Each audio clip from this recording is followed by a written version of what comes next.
Hello viewers, आप सभी का स्वागत है path finders by N academy पे। प्राइम मिनिस्टर मोदी फ्रांस के विजिट के लिए निकल चुके हैं और फ्रांस के बाद उनका अगला stop United states of America होने जा रहा है, जहां पर वो मच एक्सपेक्टेड डोनाल्ड ट्रंप के साथ बायलैटरल मीटिंग करने जा रहे हैं। लेकिन आज के सेशन में हम लोग इंडिया यूएस के बारे में बात नहीं करके इंडिया फ्रांस के बारे में बात करेंगे। बिकॉज इस पिक्चर को आप देखिए किस तरीके से प्रेसिडेंट मैक्रोन और प्राइम मिनिस्टर मोदी के बीच में एक बहुत ही अच्छी दोस्ती यहाँ पे दिखते हुए सामने आ रही है। और ये बात कहना सही नहीं रहा, सही होगा कि फ्रांस जो है it is called a brother of India in the west. Because जिस तरीके से फ्रांस हमेशा से भारत के जितने भी बुरे से बुरे समय है उसमें खड़ा रहा है और हमेशा से भारत के रोल को के प्रति काफ़ी ज़्यादा सपोर्टिव रहा है, इसकी वजह से France has been and always be a time tested partner. और उसी कॉन्टेक्स्ट में एक बड़ा विजिट यहाँ पे प्राइम मिनिस्टर मोदी का फ्रांस में होने जा रहा है। बिकॉज इस पर्टिकुलर मीटिंग में वो आने वाले आर्टिफिशियल इंटेलिजेंस का एक बहुत ही बड़ा समिट होता है जिसको हम एआई एक्शन समिट कहते हैं। ये इस साल पेरिस में होने जा रहा है और इसी पर्टिकुलर समिट को प्रेसिडेंट मैक्रोन के साथ प्राइम मिनिस्टर मोदी को चेयर करने जा रहे हैं। ये बहुत ही ऐतिहासिक होगा बिकॉज हमेशा से आप सभी को पता है कि इंडिया और तमाम जितने भी डेवलपिंग कंट्रीज हैं वो हमेशा से रूल टेकर रहे हैं।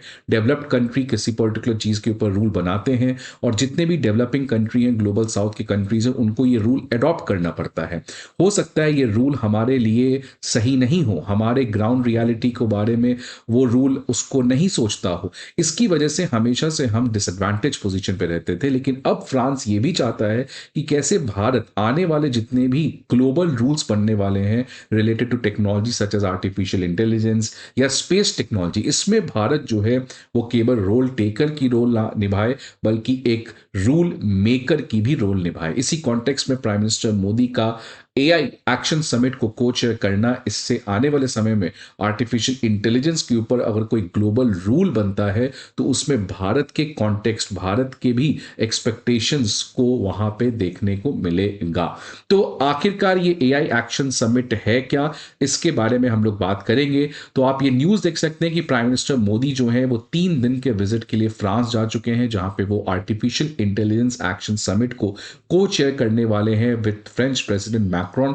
इसके बाद उनका इंडिया और फ्रांस का बायलैटरल मीटिंग भी होने वाला है, जहां पे प्रेसिडेंट मैक्रोन के साथ 1-to-1 मुलाकात करेंगे। ये जो एआई एक्शन समिट है ये आप कह लीजिए आर्टिफिशियल इंटेलिजेंस से रिलेटेड वर्ल्ड का एक सबसे बड़ा समिट होता है। ये पर्टिकुलर समिट में तमाम बड़े बड़े कंट्रीज के, विकसित देश के और डेवलपिंग कंट्रीज के जो हेड ऑफ स्टेट है, हेड ऑफ गवर्नमेंट है, वो पार्टिसिपेट करते हैं। जितने भी टेक्नोलॉजिकल लेड कंपनीज हैं, बड़े कंपनीज हैं, उनके सीईओज, एकेडमिया, एनजीओज, इन तभी लोगों के भी रिप्रेजेंटेटिव भी इस पर्टिकुलर एक्शन समिट में पार्टिसिपेट करते हैं।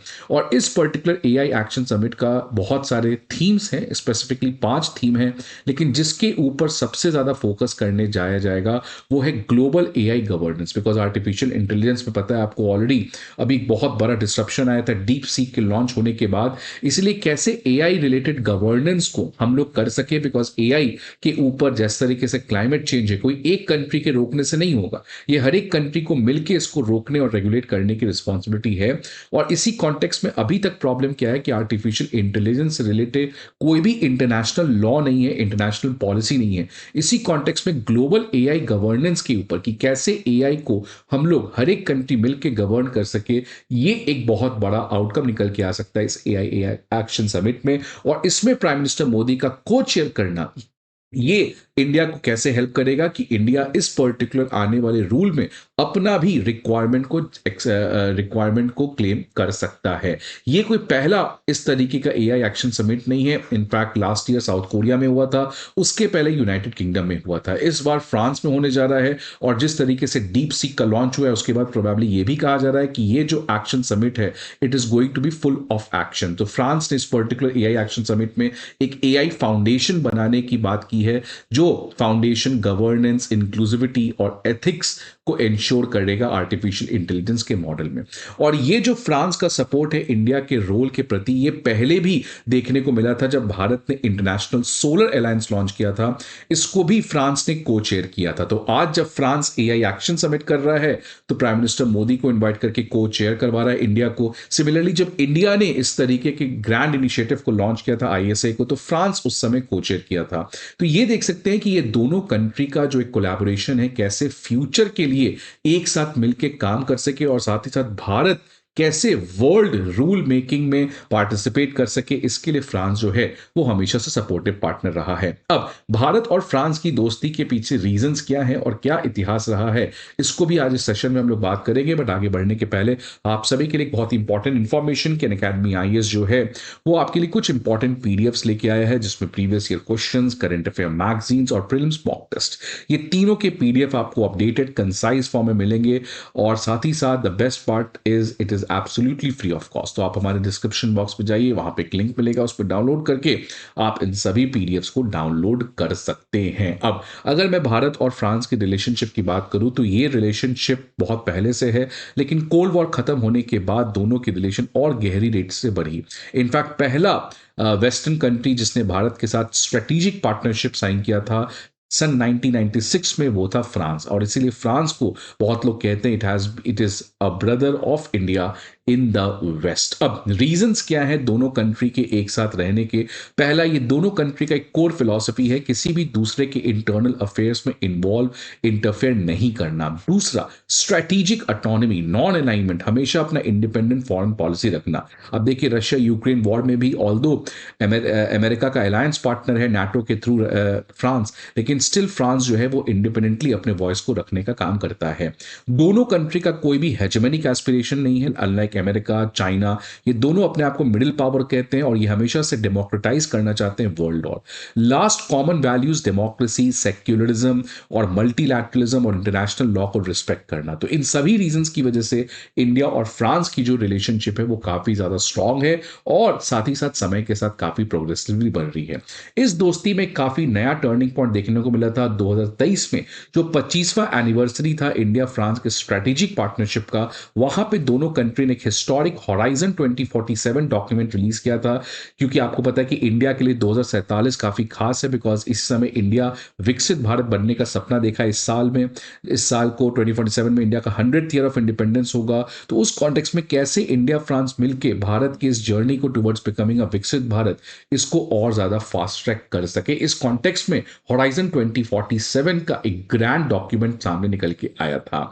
और मैं जैसे पहले भी कहा कि इस आर्टिफिशियल इंटेलिजेंस एक्शन समिट जिसको प्राइम मिनिस्टर मोदी को-चेयर करेंगे, इसके बाद उनका एक बायलैटरल मीटिंग भी है प्रेसिडेंट मैक्रोन के साथ और उसमें बहुत सारी चीज़ों के ऊपर बातचीत होगी।